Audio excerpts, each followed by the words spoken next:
Welcome to Inside Abode, ladies and gentlemen. How y'all doing? Subscribe. I'm just gonna go ahead and say hit subscribe first. This episode, I'm actually really excited because I don't know anything about this topic that we're about to talk about. I mean, I've been through it and all of that stuff, but I've never sat down and really intentionally. And actually, on the show, I don't know if we've actually sat down and intentionally talked about downsizing or right sizing. So that's what we're going to talk about today. And we have someone on the show that's their first time being on the show as well. And it's their first time, they're new to Abode this year. So I'm actually really excited for this one. Before I do that, subscribe to the YouTube, subscribe to the podcast. If you're watching on YouTube, also ask any questions. If you have questions, please do so.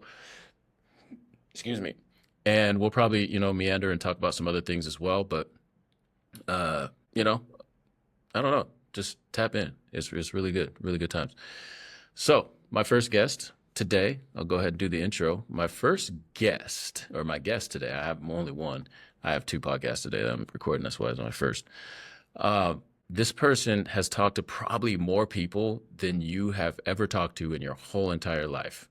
Because that was their job. They did that as a job. Spent 20 years in the business. Actually got licensed in 2001. What was happening in 2001 was the first iPhone wasn't even out in 2001. I'm just saying he's experienced. He knows what the hell he's talking about. I'm not saying anything else. I'll bring him on to defend himself here in just a minute. He's also, I apologize for you, he's a Ducks fan. So for the UW Husky folks, I apologize. And Brody's a Wazoo person. If you're a Wazoo person also, I apologize. He's a Ducks fan. He's born and raised in Eugene, so you can't really fault him for that. But I'm going to go ahead and bring him on so he can actually defend himself. Erick Harpole, ladies and gentlemen, how you doing, man? I'm great, Dave. I appreciate it. He's like, that was not the intro that I was looking for. You start off and just alienate more than half. Duck fan, yes I am. So yeah, Duck fan. Were any Ducks drafted last night? Two of them. Yeah. Oh, really? Two of them. Two Ducks drafted last night. Yeah. Okay. It was offensive tackle and one of the defensive tackles. Both went. Okay. Last night. So yeah, it's good stuff. Well, I gave just a quick elevator speech. Tell us a little bit about yourself. Yeah, my name is Erick Harpole. I've been a real estate agent since 2001. I've had the blessing or the curse of being an agent in multiple states. And so I have kind of an interesting perspective. Licensed Oregon, Washington, Nevada. Really have really diversity of background because I've done everything from leadership and coaching for one of the big franchises in the nation. Really enjoyed that. But the sales part of it's kind of where my heart's always been. I always wanted to help and empower people to build wealth in real estate. And I just have had a really good help literally hundreds of people buy and sell real estate in my 20 plus years. But really enjoy helping people win. And I think that's the piece that in real estate there's plenty of options when it comes to companies and agents and all those things. You can't be all things to all people. And so I'm very clear on like who am I best for and who can I help, win at the highest level. And in general, I've this is kind of the topic we're going to talk about today a little bit, but downsizing or right sizing, this is something that having been in starting my career in Nevada, I helped a ton of people relocate from California. Probably 3/4 of the first couple of years I was selling real estate was people coming over and buying either investment real estate or personal residence so they could be in Nevada and have the benefits of the lack of income tax, those types. Yeah. No, I mean, being in multiple states, that's fascinating. I mean, and I want to just share with the folks because it sounded like maybe it was like the rules are different in each state. Is that what made it difficult to like have teams and have transactions happening in multiple states? How was that? Yeah, I mean, ultimately, I ran a team that basically was based in 3 separate states all at the same time. And part of that was, it was a combination of life choices and stuff that kind of took me different places. But for myself, it was like each state is completely different. Real estate is a Mm, local business, but it's always mm, a relationship business. And so what mm. ended up happening is I might have gotten, I might have when I moved to Oregon, back to Oregon from Nevada, it was like I literally had hundreds of clients I'd moved, and so I'd still get phone calls, and people were like, "Hey, I got to sell my house. Hey, we're looking to buy new Yeah. construction. Can you help us with this? Hey, I'm investing in. I want to buy a multi-unit complex."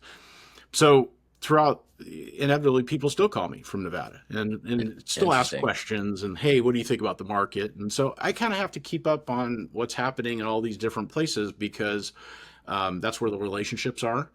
Yep. Even though Yep. I'm based here in Tacoma, I still have people call and say, hey, I need someone to sell my house. Can you help me, or can you Mm, connect me with somebody that can help me? yep. So I think every market is different. Obviously, Nevada is an example. Northern part of Nevada, everybody says Nevada and they think Vegas. Yeah. Right. Right. And there's Northern Nevada, which has, it's beautiful and mountains and Sierras and all that stuff. But what ends up happening is you're starting to see, like from a real estate perspective, you're starting to see more homes coming on the market. You're seeing more inventory. Where here we're still really low inventory wise, where we're pushing, Right. 4 months supply, in Northern Nevada. So each market is completely unique and different. And even within, here in our area in Pierce County, there's different areas, different neighborhoods. Some are doing better than others. Homes are sitting on the market longer. Um, Mm. things aren't selling as quickly. So uh, it is what it is. But I like the fact that you're saying that it's a hyper local market, and because there's a lot of times like we'll say that as agents here, but Mhm. and we're trying to say it to help people out to say like, hey, this is why, but it feels like I could see why it might feel self-serving. You know what I'm saying? To say Oh, something totally. like that as salespeople. So like, but no, we're really not. I personally am not trying to be self-serving about that. I'm just saying like there's nuances, and after you see so many transactions happen and what fails in a transaction, what doesn't fail in a transaction, a lot of times it's because of not knowing the local market and what to navigate around based on. It could be sewer lines, it could be how zoning is in a certain area, it could be just relationships like you spoke about, or Yeah. vendors that are, you know what I mean, like there's just so many, or constructors or builder, there's construct new construction and builders that are in the area and what their defaults are, like, so there's just so Uh, many nuances locally. And for someone to hear someone that transacts across different states, to hear that from you, to say that is it validates, in my opinion, that whole slant that we talk about all the time, which is community, like being here, like knowing what's going on around here, all those kinds of things. And that's something that some big box national places like a Zillow or something like that's just something that yeah. they can't do. Like it's No. impossible because you're trying to serve the whole nation. Um, Yeah, and so I think local agents. I mean, at the end of the day, it's your relationships with the people that know you, like you, and trust you. mm, But it's also your local knowledge of what is yeah, happening neighborhood to neighborhood. In some cases, subdivision to subdivision. Sometimes it's just street to street. I mean, people, especially homeowners that are looking to sell their properties, it's like you're either in the market or out of the market when you hit the yeah, market. And that's based on price and condition. But there are people that are on the market, but they're not in the market because they're not priced right. right, or their condition isn't on par with a property where it should be for the price that they set it at. And I think that that's probably one of the biggest differentiating things I've seen over the years is the reason homes don't sell. It's always a combination of price and condition. It's Mm, almost some people would say, oh, it's marketing. And at the end of the day, if you don't have the right price and you don't present your property correctly, you miss the market. And the right. challenge is I'm sure we'll talk about some of the things I've done in the past where I might be the second or third agent for somebody, but I was the first one to tell them the truth. Mm. Hey, that's a bar right there. Yeah, and I like that. it's not that they didn't. It's not that the agent lied or misled the person. At the end of the day, sometimes the seller or the homeowner already has in their mind that, hey, I'm going to get X for my house, and everything else be damned. And the Yep. reality comes back to is your home is worth what somebody is willing to pay. And Mm, our objective as an agent is how do we get you the most money possible in a time frame that makes sense with the least amount of hassle. And too often what ends up happening is people go on the market, and they try out a price because, oh, we'll try it for a couple of weeks. Well, the problem is you get one chance to make a first impression. And the reality is some of my favorite clients I've had in my career, I've been the second or third agent that they've had, but almost always the last one. And it's because it's just like, it's price, it's condition, and it's competition. Like, what else is on the market? Because if on a scale of 1 to 10, 10 being perfect condition, Right. and 1 being terrible, like, where are you at? Everybody's on that spectrum, regardless if you're on the market or not. And my goal is, how do we maximize your price? But it all comes down to your condition, and your condition is going to dictate ultimately what your value is. And at the right price, everything does sell. But the thing is do you want to be on the market for 2 weeks, 2 months, or 2 years? And there are people, especially when you get into luxury price points anywhere, there are some homes that have been on the market on and off for years. And it's because a combination of price and condition. And that's pretty much every market I've been in, from Lake Tahoe properties we've sold to, a house in a trailer in a park. So, I mean, there's those extremes, but it's, at the end of the day, it's still price and condition. Interesting. Good to hear that from someone that's been selling real estate before the first iPhone. How do you feel about that, Zinger? Was that? I had a Palm Pilot phone. Come on, I was ahead of the curve. And I had the first iPhone. I was still kicking before the first. I mean, that was just getting out of high school and getting into college at that time. So yeah. Yeah. Are you just saying I'm old or something? No, not at all. I never said anything of the sort. That's experience. That's wisdom. Yes, it's experience. Exactly. And I think that, it's funny. My favorite phone I've ever had, with the exception of the iPhone now, because the original iPhones were so small, and I have, because I was literally constantly deleting things and trying to get it, to actually type what I wanted. I love the BlackBerry. So the BlackBerry was my favorite phone that I had until the iPhones got to a reasonable size. Yeah. And so now that was the two biggest, because I used to sell cell phones at Best Buy at the time when camera phones first came out. There was Sprint. I was selling phones for Sprint. I was selling the first camera phone. It was the Sanyo 5300 and Sanyo 8100. I'll never forget. And I did buy the first iPhone. So when I was selling the Sanyo camera phones, the first thing that everyone would say is, why do I need a camera on my phone? Every single person that walked by and I was trying to sell them this phone. Never. And then when I got the first iPhone, the first thing everyone said was, need my buttons. Nope, can't do it. No buttons, can't do buttons. Nope, no buttons. It was just like adamant. I was like, all right, man, I have the internet and my iPod and all this on one device. But that was the thing. It was too small for people to type on. They needed their BlackBerry. Or Crackberry, whatever you want to call it. Crackberry, yeah. Yeah. So let's get into like this downsizing conversation and right sizing. When people hear that, they often think it's a loss, but you've called it like an opportunity. So how do you reframe that conversation with your clients when you're going into that conversation? And typically it's probably someone that's on the downside of their career or on the downside of their family, growing up. Maybe they have older kids and they're out of the house or something along those lines. How do you reframe that conversation? I think the biggest thing is just asking a lot of questions around, it's helping them understand where they're going in a lot of cases. And because downsizing does have some negative connotation for some people, and for other people, it's a positive thing. It's just, so you have to kind of always come from a place of curiosity and ask questions like, what are you looking forward to, in your next home? Yeah. Where's that going to be at? Understanding what's important about, why they want to move to Phoenix, Arizona, or why they're, looking to downsize and stay local. In a lot of cases, it is, it's a combination of things, but it's usually family is a big driver. For other people, they're following their communities in some cases. So it's their friends, their coworkers, people that have been around for decades that have decided to, relocate or downsize. And what's funny is downsizing, I call it right sizing, because the reality is I've seen people actually go up in price point, up in size of property, higher cost of living in some cases. Is that everyone? No.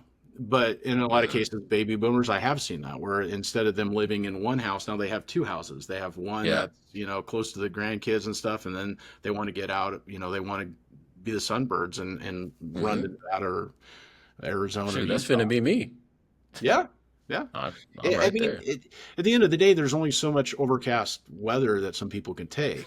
I'm from, the Northwest. I'm proud to be Pacific Northwest. I love living where I live here in Tacoma, Hmm.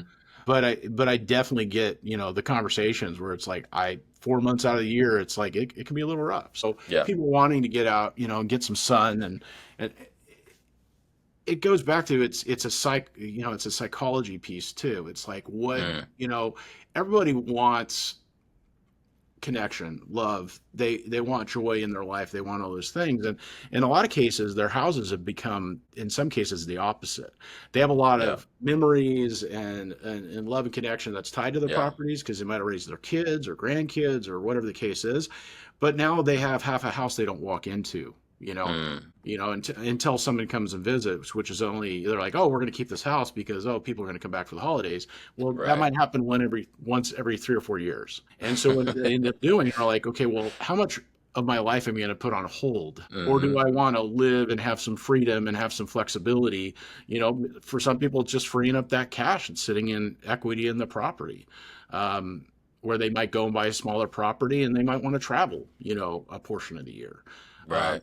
there is no right or wrong, but you have to help people uncover what's right for them. And Mm. unless you come from curiosity and ask a lot of questions around what's the important piece of why you're doing this, if you can get to their why, the what and how kind of take care of themselves. Because I'll give you an example. Yeah. Had a client I had talked to him. I couldn't even tell you how long they were in the database. I think we switched databases a couple times in the period of time I had conversations, but they'd call out of the blue and say, hey, I want an update on my property. What do you think my Mm. house is worth? What can you sell it for? And it was always the same handful of questions. What's the reason why you're looking to move? And it's like, oh, I'm thinking about this. I've narrowed it down to Okay. 5 states. I'm like, well, have you, and the question a lot of times asked, I'm like, have you actually gone and visited? Like, have you gone Mm. down to Phoenix or have you gone and rented an Airbnb don't go Right. move down there. Go down there for a month or two, rent an Airbnb, see if this is the Yep. lifestyle you want. And what was fascinating is I've given, and this one guy in particular I'm thinking of, um, I'm drawing a blank on his name right this second, but it seemed like I had a conversation with him about every 2 months, Hmm. and he's like, I'm so sick and tired of mowing my football field. Yeah. I'm tired of landscaping. I'm like, I'm doing all of this work, and he's like, well, I just want to go to Palm Springs. I'm like, then go. What's holding you back from doing that? You're retired, It's like, well, I had to sell. I'm like, just go and rent a place for 3 months. Right. Go rent a place for 2 weeks. Start small and then go and see if you like it. Do you like the vibe? Do you meet people? Are you in, are you going to connect with the location and connect with people? And that's Yeah. what ended up happening. He went down to Palm Springs and he goes, I hate Palm Springs. Okay, what did you hate about it? Well, And so it's asking those questions and getting down to like, more curated. Fast forward to today, he lives in Las Vegas. yep. Yeah. There you Actually go. in Summerlin, Summerlin specifically down in Vegas. Yep. Now, did he pick that overnight? No. It took multiple trips of him going a couple weeks here, a couple weeks there, a month. And then it's like, okay, great. And he all of a sudden called me back and said, hey, I just bought a Toll Brother house when I was down in Vegas. I need to put my house on the market and get it sold. Okay. Okay. Yeah. And that was You, probably a conversation over 4 years. It wasn't like dang. it wasn't So like he called and said, oh, I'm selling my house next week. okay, here's what I'm taking. Here's what I'm taking. Here's what I'm taking from this. First of all, like I'm already feeling this conversation is like it's almost as if you're speaking to me. And I'm realizing, okay, I'm at that age right now where I'm trying to think about these things. The second thing I got out of this was I just got you almost gave permission for me to go to Vegas and some of these sunny places to go try it out, quote unquote, because I might That's want to try correct. to think, because I'm thinking about, having something in a sunny spot Yeah, for you can a use quick me as the overnight. bad guy. I think Yeah, you should. just No one buys a car without test driving it, and the right. reality is I I learned this experience, and largely everybody's a collection, at least for myself, collection of their mistakes, like mistakes you've made, conversations you've had, all these things. Like you screw up, and it's like, oh, don't do that again.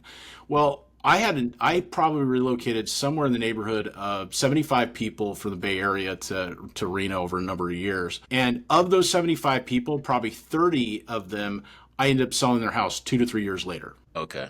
Yeah. Because they got to a place where, like, I don't like it here. It's too windy. It's too far from family. It's whatever the case, whatever the reasons were, but they didn't ask any questions. They didn't go and test drive the car before they bought it. They just went in, bought a new construction property or bought a resale, and they were moving. And sometimes you have to learn from that, but which is fine as long as the market's going up. The challenge is when we saw the market change in 2006 through 2012, where everything, most of those people that bought, in that period of time were actually upside down in their properties just because of the timing. Even if they paid cash for it, they still couldn't sell it for what the cash they put into it. So Right.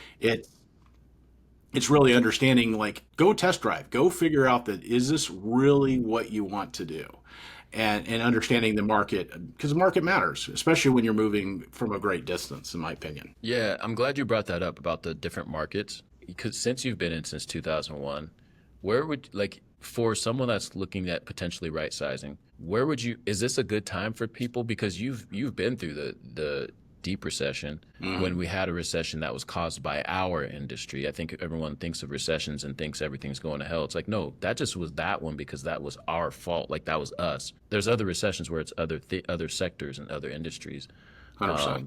And you've been through a lot of different downturns and different fluctuations in the market. Where do you see us at right now? Like comparatively speaking, like is this a good time for right sizing or is it just depends? I think it depends on the person. I think at the end of the day, it's a personal choice. And so it's really, how do you help someone make those choices or help them think through what their options may be?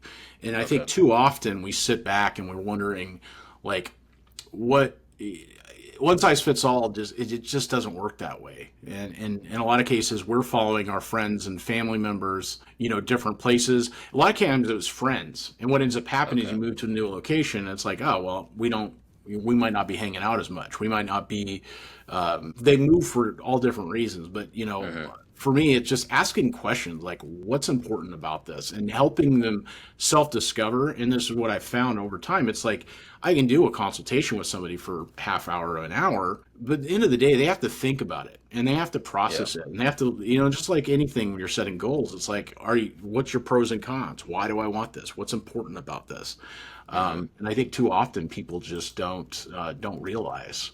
Interesting. Because they don't think about it, because they're siloed, because they're like, oh, I'm just reading all this stuff on the internet, and they're not actually talking to anybody or helping anybody pull their answers or pull their reasons out of them. Like the local real estate agent that you might want to. Oh my gosh, that might be real estate agent. Yeah, 100%. Go talk to them. Go talk to those people. Because I think the thing is too is that we're not just agents for transactions. We're like advisors. Like I have a friend who we go to lunch a lot, and I know when she wants to know about the market. That's literally all we go to lunch about. He's just like, I know you're in it. You own a company. Like you're in it, so you know more than like what's going on the ground. And I feel like I don't know enough. You know what I mean? And I'm sitting here looking at y'all and just like, you guys know all the stuff. Like you have the granular stuff, and it's like and so I just feel like there's so much information and nuanced granular information for people to go off of. So find an agent, talk to them. Can you you already walked us through a memorable experience about the man in Vegas, but we're seeing more multi-generational living and aging in place, like conversations. Does that fit with these conversations that you've been a part of, or are you seeing that multi-generational shift, or do you feel like that's something that's in this conversation as well, or is it primarily like, people who are just wanting to downsize and have less square footage and not have to deal with that yard and all that kind of stuff? I think it's all the above, because I think that you have extremes with the baby boomers. You have people that are extremely wealthy within baby boomers that have lots of options. That's where I've seen people sell one house and buy two houses. I've seen people buy up lifestyle where they've sold their multi-level home and moved into a condo downtown, so they don't have to. They want ease. They want simplicity. There is a growing portion where it's like that's their nest egg. Baby boomers, like their retirement, because they don't have not all of them have a pension, or not all of them are inheriting money from their parents or whatnot. There's a generation of people that, once their income stops coming in, they have their house as equity, and they have to figure out what's the best route for that. In some cases, that is a shared living situation, which obviously we see people that are. I'll give you an example. I sold a property that was a duplex. The duplex was owned by the son and his mom. So it was, they each lived on a side. They ended up just getting tired of where they were living, and they're like, okay, well, we're going to sell and we're going to move. These people moved to Southern Oregon, and they ended up. I actually just randomly called them the other day and just checked in. I'm like, hey, I know we sold your property, but I'm like, where did you end up landing? Because they moved it down there because there was no inventory, and basically lived in a hotel for 3 or 4 months, and then bought a place, and now they live in it's not a duplex, but it's basically the same 3,000 square foot house that they basically have 2 living spaces. Right. So dual living situations, you'd certainly see the options that we have here in Tacoma. You definitely are seeing more and more where you have the in-laws, with the DDUs and ADUs, and a lot of those options. Where the parents might have the equity, but at the end of the day, they might need to stay close to family for care purposes because they can't afford. I mean, you have some people that are moving into these retirement communities, but that's a very expensive proposition, and it's very competitive. There's limited amount of space, and so they're able to charge basically whatever they choose to. Yeah. Okay. Which limits some people, and that's why they have to kind of figure out something. And it's understanding that as agents, it's not just about putting a sign in the yard and praying that a property sells. It's about helping them think through their different decisions, the different different options they may have. And I might not be the expert on everything, but at the end of the day, I have relationships and vendors that I'm able to connect them with, so they can have a deeper conversation, or they can, look at what their options may be based around that. So Yeah, and I feel like this, and why this is such an important conversation, because as we've gone through this environment with higher rates, last year NAR stated, like 42% of buyers last year were boomers, which is the highest amount. That's almost half of the transactions, which is like, so it's a lot of this, so I feel like being skilled at something like this is valuable, because not only just that's the most people that need the help, but there's so many decisions, like you said, to be made. And I'm just putting myself in that position because as my kids get older now, it's like, damn, this is me, fam. Like, I'm not even talking about boomers. I'm talking about me, like Xers. Like, we talk about the boomers. It's like, nah, this is Xers now. I mean, for the most part. 100%. It's everybody. Everybody has to think about what's their next move. Because there is a move that, it doesn't necessarily, it's going to be driven by a number of different things, but it's, have you thought through all your options? In a lot of cases, I don't think everybody thinks about their options. They just think, oh, this is what it is, and I'm going to go do it. It's like, no, it's like, can you do that? And this is where having an agent that can also work in conjunction with your financial planner, along with your estate planning, along with your, if you have an attorney specifically that helps you overlook all these different things. Like, there's lots and lots of different options. And as an agent, it's like, you should be the connector to those people. And in a lot of cases, agents aren't treated like that. They're just treated, oh, it's time to sell a house, or it's time to buy a house, and that's it. It's like, no. I can't tell you how many calls I get, every month, where it's just, I get attorneys that will call me and say, hey, I got this client, and this is what their challenge is. Have you ever seen this? What's the, my job is to help solve problems, and at the same time, help people discover a way around, what's the best path forward, or at least give them options. Right. When it comes to real estate related, anything, do you keep your property and rent it out, versus, selling it and cashing out? Like, there's so many different things, but is it one size fits all? No. But the challenge is, a lot of cases with the, everybody just clicking on Redfin and Zillow, and it's like, okay, well, I'm not a Pop-Tart agent. I just pop up and open the door for you. I'm like, hey, come and take a look. That's a very minimal side of what I do ultimately as a realtor, and I think that's where consumers. My complaint has always been is like agents are positioned as not a trusted advisor. They're basically someone opening a door and writing up some paperwork, and they get paid too much money and all that. I'm like, I know personally I've helped people make millions of dollars in real estate Right. Right. because I help them make the right decisions, or I help them invest in the right piece of property for their business or for their personally. Um, and over time, all real estate will traditionally go up when you buy the right things and you Uh-huh. do it for the right reasons. Um, That's a pretty interesting way to look at it too. Like, especially if you have someone that's bought multiple times, and most people understand. Not most people. There are a lot of people that might be listening, and maybe they're not listening, but that understand that, like, if you use the same agent multiple times, you've literally this person. Like for us, it's a one time. Like you get paid for the job, and then you kind of move on. But for them, they get to accumulate this asset, and it accumulates over time, and that's pretty cool. And if you do that multiple times, you're literally talking about, in some cases, millions of dollars, like you said, like that person that you only paid one time to do a couple things. And while I understand for some people it's a lot of money, but when you look at it from a long-term point of view, a macro point of view, like it's actually to navigate that and help someone through that process, being a counselor, being a financial advisor. I'm not saying we are. I'm just saying, like, we help in these regards, in these avenues.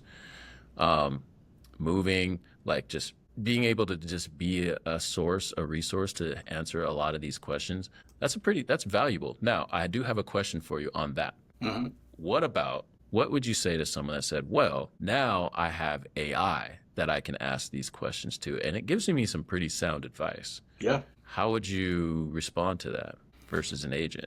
So I'm saying, as an AI, I can use AI now. Yeah, no, I mean, AI is definitely a phenomenal tool, and I think that you can use it reasoning, but I think you still have to confirm. You still have to confirm information. The reality Hmm. is AI is certainly not completely accurate on everything. I mean, it's Hmm. certainly not. But will it over time? Yeah, it will replace probably a good portion of agents, candidly.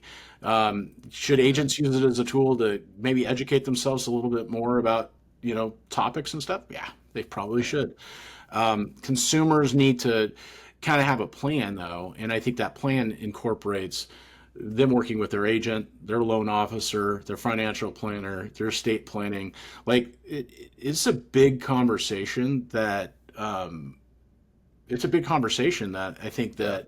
that you need to revisit periodically. It's not like, oh yes, every people move every 7 to 10 years. That's the statistical piece. The reality is the people I'm talking to have lived in their houses for 20 and 30 plus years. Right. And so their challenges they haven't even thought about it. In a lot of cases, these are people that it doesn't. They might not be. They are equity rich. They may own their house free and clear. But the thing is in some cases, it's like, how do you plan for the fact that your capital gain is going to be more than the $500,000 exemption for a husband and wife with the Mm, IRS? What mm, if your house has gone up $1 million in the last 35 years, and only half a million of that is tax free? What can you do, and what strategies yeah. can you employ? And, Yep. and the reality is if you're using AI to answer that question, it will cost you tens of thousands of dollars in taxes, Yep. guaranteed. That's why you pay financial planners and attorneys and all these things to have it set up correctly and put yourself in the best position to win Hmm. um, when it is time to make up. And that AI doesn't know you. You know No. what I mean? Like, it doesn't know you.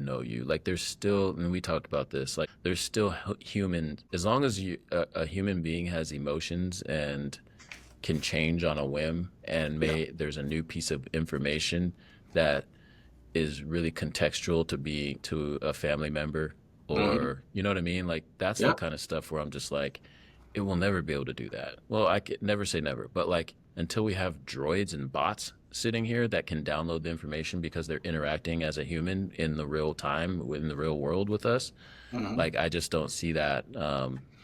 Well, I just see us being, you needing humans what, no matter what. Well, you nailed it right on the head. It's the reality is, as long as there's emotion involved with any human, the reality is you need other humans to help, Right. work through situations and challenges and all those things. And I always joke, yes, I'm a realtor, but at the end of the day, I feel like a psychologist. Yes, I have a degree, a psychology degree, and the reality is a lot of the problems you overcome within real estate. You know, it's a combination of things. You get somebody that's hangry, how they react, or the phone call they make when they're Right. hangry versus when they just ate their breakfast. Yeah. It makes you get two different human beings. It kind of goes back to the Snicker bar, commercials that you have, where it's like, I don't know. I can think of different clients, and the reality is if you have a personal relationship over time with people, you can be more real and honest with them. Yeah. I candidly, I had a gal that, oh my gosh, I have so many great examples, but one gal in particular, this lady kind of took the cake, was that she had no kids. Her husband passed away. She lived in this house that was enormous. Hmm. And she basically gone through 3 or 4 different agents.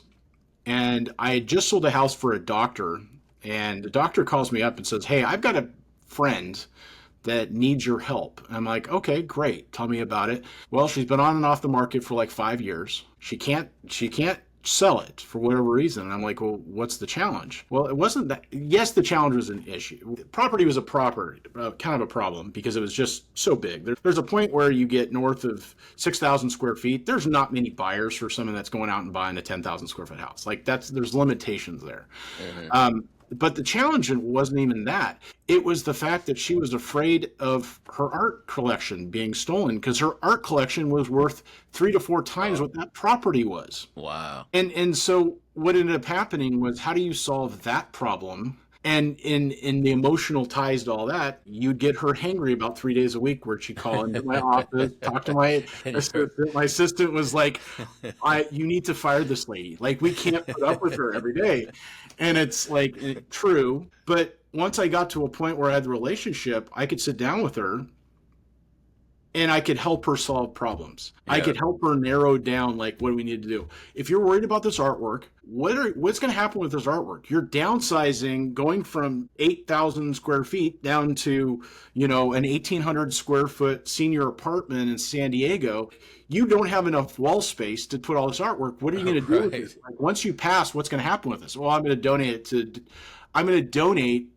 it to this museum. I'm like, what's stopping you from doing that right now? Mm.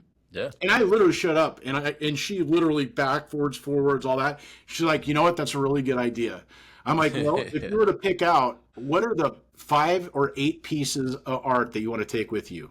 Like, you want this around you for the rest of your life. She's like, that really makes sense. So Yeah. I made her take her art collection from whatever pieces it was down to like 10 pieces of art, Damn. which is great. I mean, That's a art big is, deal. As someone that collects stuff and like I'm an artsy, creative type of person, that's yeah. that's hard to do. That's really hard to get someone to come off their art like that.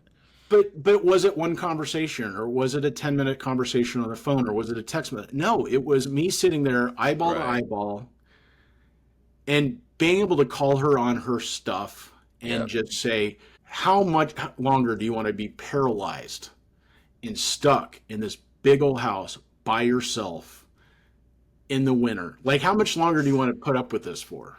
And I'm And already and, there. and she's like, I don't want to. Okay, so Yeah. what do we need to do? What are you willing to do? And as soon as she did that, it's like she let go of everything else. Her biggest fear was around her artwork and her collection. Interesting. But as soon as she's like, and so I helped facilitate, and I helped her, like, hey, let's talk to the curator of this museum. I don't remember, it was in the Bay Area somewhere. And Hmm. we're like, what do we need to do? And we were able to handle that problem in a couple weeks, get the house back in the market, and it ended up selling in like less than a month after being on the Nice. market for almost 5 years. Wow. That's crazy. Yeah. That's a good story. Yeah. That's a real good story. And this lady, just plus it, she literally would call me or I'd call her on Christmas every year. She had no kids and any of that stuff until she passed away. She was like 85 years old when I met her. Uh-huh. And so I probably talked to her another 6 or 7 years, and then I found out she had passed away. And Uh, but at the end of the day, it's like, was she ever buying another piece of real estate? No. It's about relationship. It's about connecting with people. It's helping them solve their problems, and it's, help them move That's on to the next stage of their life, whatever that is. Yeah, that's a underrated aspect of the job that we do, and it's really not talked about enough, to be honest with you. I can't help but just hear all of this, and the one thing I thought of as I was thinking about that when about her downsizing her collection is, it's like I would be the best downsizing person because I want to purge. I want to do all the things. Like, I'm already there. I'm already looking back in the backyard. Like, I ain't gonna go do that yard work. I'm just done. Like, I don't. Like, I'm already here. It's also just making the decision, but it's less about that. I already know what I do and don't want to do for my house right now as it is, but it's more about, like you talked about, making the decision. What are the options? All those things, because it might not be selling the actual house. It might be keeping the house and renting it out and going to do something else after you pay it off or whatever. But like, just starting to make those plans because I know that I don't want to be living in this big ass house by myself with just me and Ann. Like, I know that for a fact, 100% fact, and so it's just like, I think, and not everyone is so adamant about it. Some people need to be talked into it. Some people need, like you said, like with the late, like we're talking about here, some people need help, like figuring out taxes and how what to do with the cap gains money. You know what I mean? Just there's just so much to it that we bring to the table. Well, So this is a great conversation. Well, the biggest piece is helping them connect with their why. Like, what's the reason why they're doing this? What is the Right, reason? 100%. Like, if you only have 10 years left to live, and you want to live the best 10 years you can, what does your everyday look like? Shoot, I'm going to What do you want? Barbados. I'm going. No, I'm joking. but no, I don't know. But yeah, you're right though. That's the why. It's important. You gotta find that because I there's just so many different. Everybody's situation is unique, but I have never found anybody of all the people that I've helped downsize, right size, life size. They put themselves in a better position, and it's because in a lot of cases it's connection with other people. It's either being closer to family or it's meeting new friends, having shared experiences with people. I'll give like people that live in like the senior, the 55 plus communities and those type of things, web communities that you have all over the Southwest. I had a close friend of mine, husband passed away, and she had more money than she knew what to do with. Like, money was never the issue, but the thing is, as soon as her husband passed, a lot of their friends were tied to the husband, and so she ended up being lonely, alone, big old house, all this stuff, and she just got to a place where it's like, I need to make new friends. What does that look like? And so she could go buy anywhere, literally anywhere, and she chose to move to a place outside of Sacramento that is a Del Webb community, moved in there, is living her best life. Right. She knows she only has 10 or 15 years left. Yeah. So she's going out there and making more friends. She just got remarried in the last year. And it's like, good for her. Like, she's living her best life and she's enjoying, it goes back to that freedom piece where she was locked in to her former life and lifestyle and all those things. And it's just like, okay, great. Interesting. So I feel like we all need to hear that story. Like, we all need to do, something like that. And a lot of, like we talked about earlier, we were talking about fear. We operate out of fear. We get fed a lot of fear. There's whole campaigns and TV stations, political campaigns ran off of fear because that's what we respond to probably most, first and foremost, is fear. Yep. Fear sells. Fear sells. It's just a fascinating concept, and we know it. We just can't stay away from it, and it's just a fascinating thing that we go through, but that's what we're here to help for. To wrap, we gotta get starting to wrap the conversation up. So let's say like someone's listening to this podcast right now, they're in this position where they haven't, maybe they even just started thinking about it, like myself. I'm like, damn, I am that guy. I'm listening just like, yeah, these are all things I'm thinking about. Like, wow, I'm here. What is one small action that someone can take toward a better fitting home for them in this era of their life? What's one action that they can take that you would recommend? I think when people are, I mean, you mentioned that you're a purger, like and I'm the same way. It's like I like getting rid of stuff. Like it's like my Zen place is when I'm able to get rid of stuff. I want it like I have a lot of shit. I just want to say like It's gonna I take don't you a while. actively purge. I'm just saying my rule is like if I haven't used it in 6 months, it's gone. Like I Yep. can totally get away with Agreed. it and not want it anymore and don't care. Agreed. But yeah, so I, keep I, going. I Sorry. think I think a lot of people it starts small. I think people try to tackle an entire house. I I've seen it where it's like people get overwhelmed because they have 30 plus years of possessions that they've moved from one place to another. Some cases I've seen people that have relocated throughout their entire corporate career, and they literally have just moved their crap from one house to the next. And they're still in the same box that For they might have had real. for from 3 moves ago.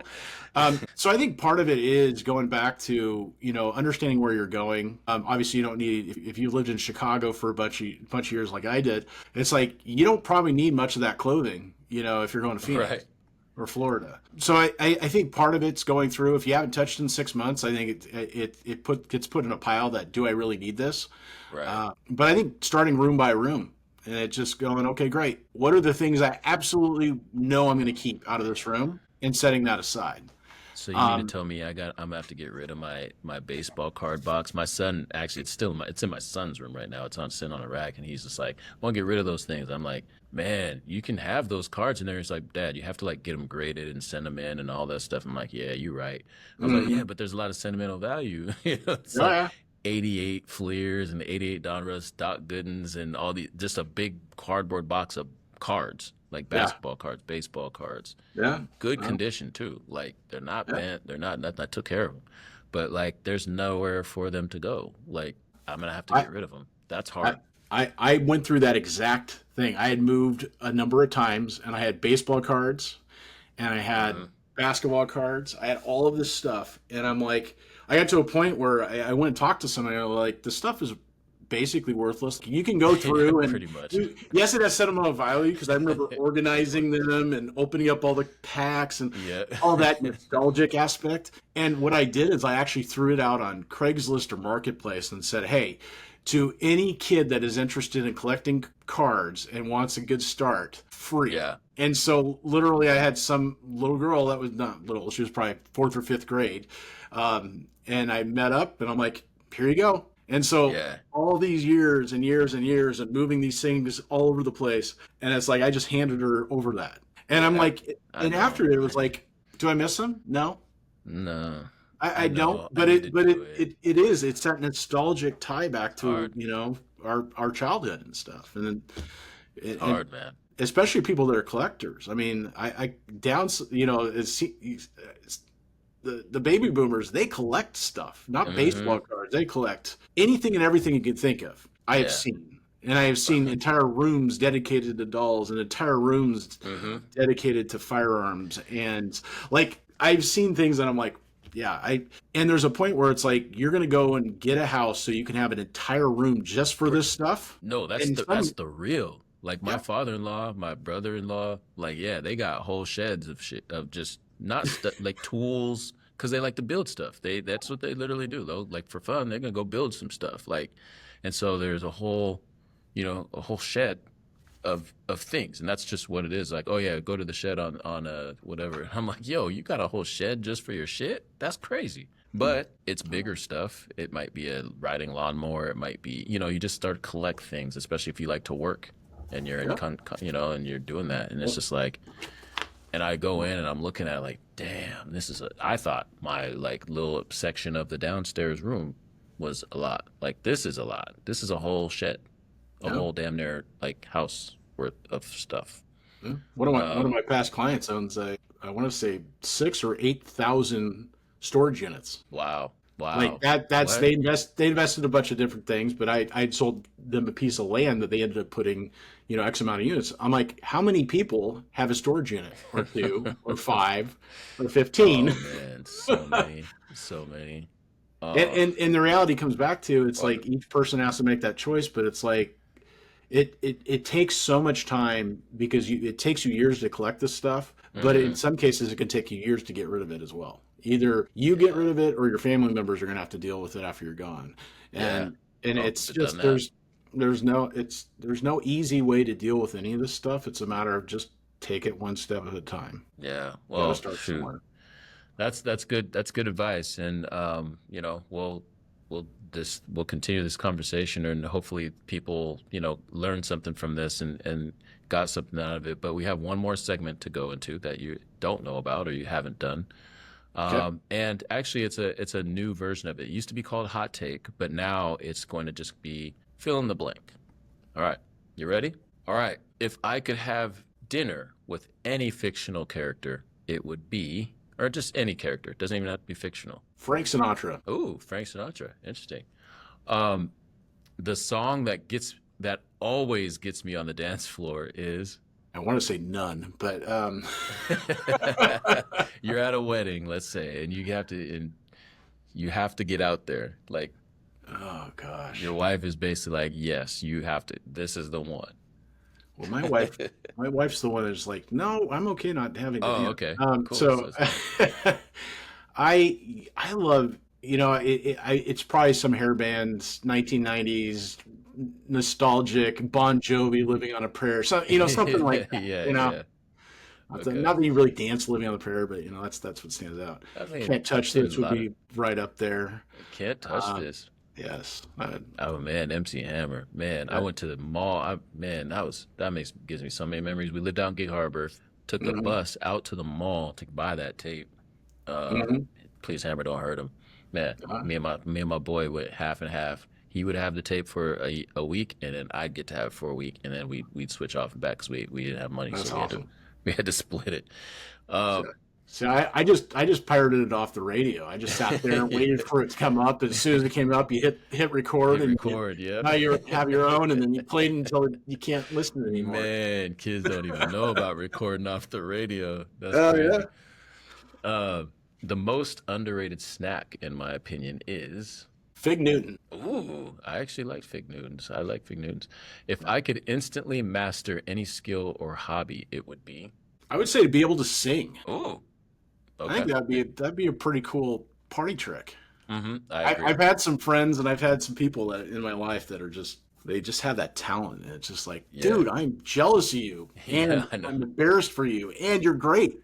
I'm Yeah, embarrassed for no. myself for not being able to do this. So No, being able to sing is definitely a hack, a life hack for sure. Like, yeah. you're cool no matter what. I'm sorry you are. The TV show I can watch over and over without getting bored is. Ted Lasso, hands down. Yeah, Yeah, I that's love that. I absolutely love that series. It's just, especially with all the noise that we've had in yeah. our world for the last, decade, let's say. Hmm. It is such a positive, lifting type message versus, Yep. all the other stuff. And I watch a decent amount of TV, but that's probably one of my favorites just because it's just a fun show to watch. It is. Sudeikis is so funny. Have you seen? I think I've asked you this. The Hot Ones. There's a Hot Ones show, and he was on it. And I don't know if you even know what Hot Ones is. Hot Ones is a show where Mhm. they get interviewed eating spicy wings, and Yeah, it's I just remember you mentioning that. hilarious. I Yeah, I did don't, mention it. I haven't seen it though. That's a good one. The one with Sudeikis is one of my favorite ones because he's just him. He's funny as hell. But yeah, it's really good. I recommend it. All right, man. Well, how do people get in touch with you? That's our time. You made it through the segment. Relations. Good job. How do people get in touch with you if they want to get in touch Harpole with you? Homes basically everywhere, or harpolehomes.com. Text me, email me, all those fun things. All right. Cool. And we'll have that information in the little comments down there. So again, hit subscribe, tap in with Erick Harpole if you need to downsize or you need to right size or you need to whatever, or if you just need to buy a house in general, anywhere, call up Erick. He knows a lot of things as you just witnessed. So, and you just heard. Hope you got something out of that. We'll see y'all next time. Peace.